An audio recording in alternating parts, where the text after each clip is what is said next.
Hey guys, welcome back. Today I'm going to show you how to draw the the red bird from Angry Birds Space. Have you guys heard about Angry Birds Space? I think it came out in 2012 or 2011. But you get the idea. Anyways, Angry Birds Space, I think that's one of my favorite Angry Bird games of all time. And I wonder when the next update of Angry Birds Space will come out. I wonder if Angry Birds will come out with a third movie when they actually go into space. Pretty awesome idea, don't you think, kids? Anyways, let's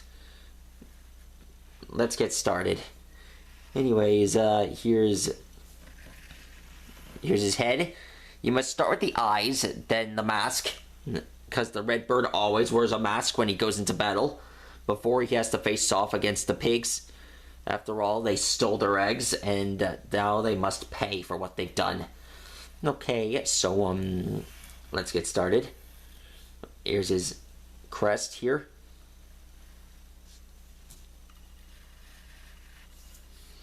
And, there's his round body, and finally here's his tail feathers. And there, that is how you draw the red bird. Pretty awesome, huh? Anyways, I hope you guys enjoyed this video. Be sure to like and subscribe, and I'll let you guys know when I'm going to draw you guys next. Bye.